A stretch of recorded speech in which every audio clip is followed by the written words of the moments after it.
सावन का महीना चल रहा है। हल्की हल्की बारिश हो रही है।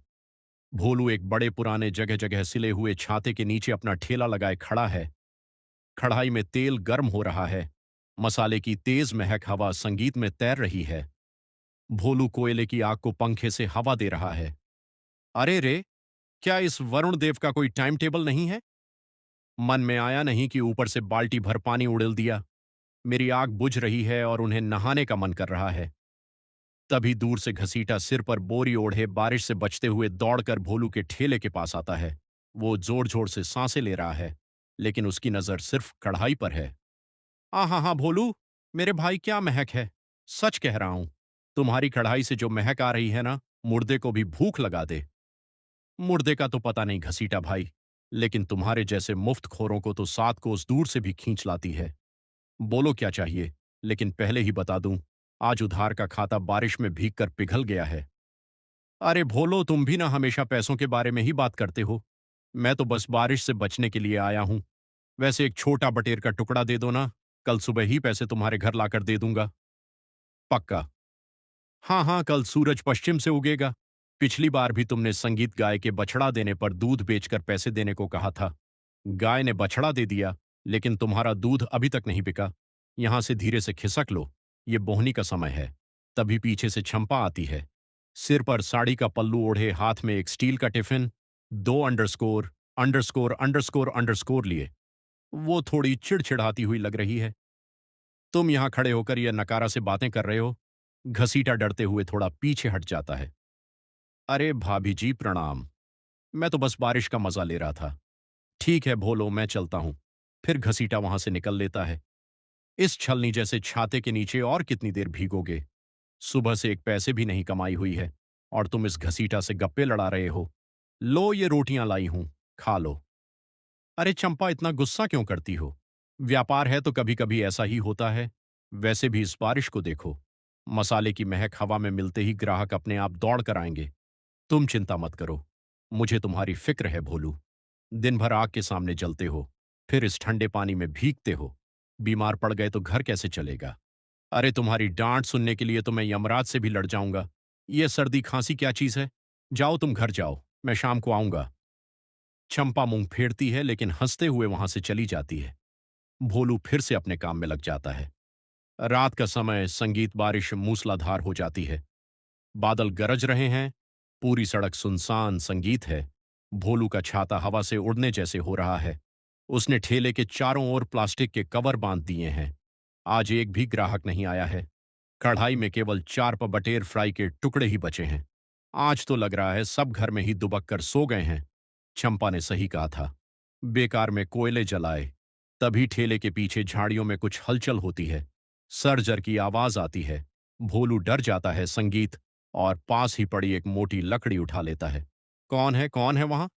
देखो, मेरे पास बहुत बड़ी लकड़ी है। मैं कोई डरपोक नहीं हूं। सामने आओ। तभी झाड़ियों के अंदर से घसीटा बाहर आता है। उसके कपड़ों पर बहुत कीचड़ लगा है। देखने में बहुत दयनीय लग रहा है। अरे मारना मत भाई, मैं ही हूं तुम्हारा घसीटा। तुम झाड़ियों में क्या कर रहे हो बे? सुअर की तरह कीचड़ में लौट रहे हो क्या? अरे भोलू भाई, क्या बताऊं, उधर नाले के पास एक भूत मेरे पीछे पड़ गया। सफेद साड़ी, उल्टे पैर में जान हथेली पर रखकर भाग कर आया हूं। भाई बहुत घबराहट हो रही है। दिल धक धक कर रहा है। थोड़ा वो बटेर का टुकड़ा दे दो। प्रोटीन मिलेगा तो शरीर में थोड़ी जान आ जाएगी। भूत हंसी।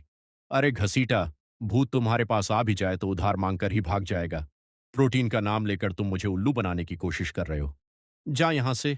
आज वैसे ही बोहनी नहीं हुई है। मेरा दिमाग मत खा। तुम बहुत कठोर हो भोलू।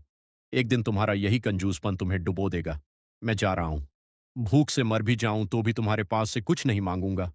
फिर बड़बड़ाते हुए चला जाता है। भोलू अपना ठेला समेटना शुरू करता है। आज भी कोई कमाई ना होने के कारण वो दुखी है। उसी रात भोलू घर पहुंचता है। चंपा लालटेन जलाए बैठी है।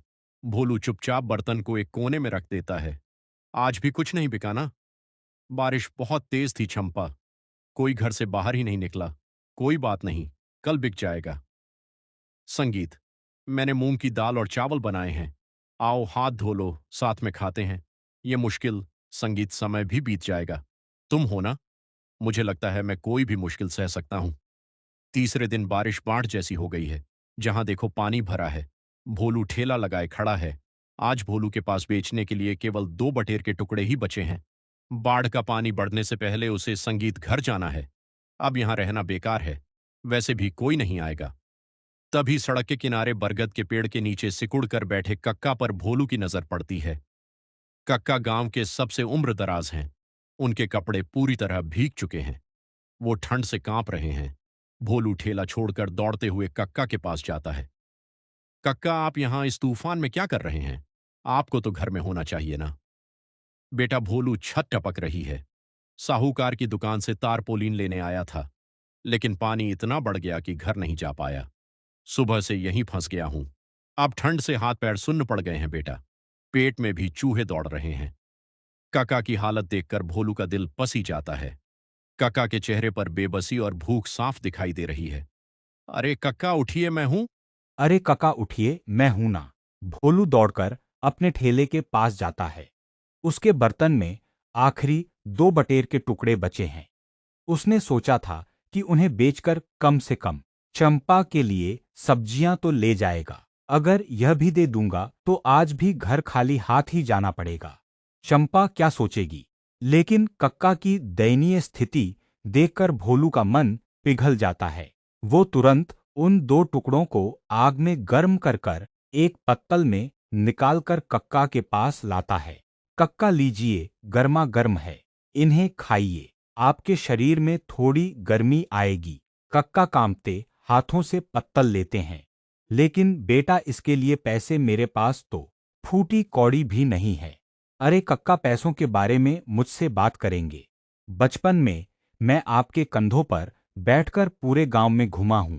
आप पहले यह खाइए। फिर धीरे धीरे कक्का खाते हैं। गरम मसाले और उस मांस से उनके शरीर की कपक भी थोड़ी कम हो जाती है। उनके चेहरे पर दिखने वाली उस संतुष्टि को देखकर भोलू की थकान, कमाई ना होने का दुख सब गायब हो जाता है। खाने के बाद काका भोलू के सिर पर हाथ रखते हैं। बेटा भोलू, आज तुमने मेरी जान बचाई है।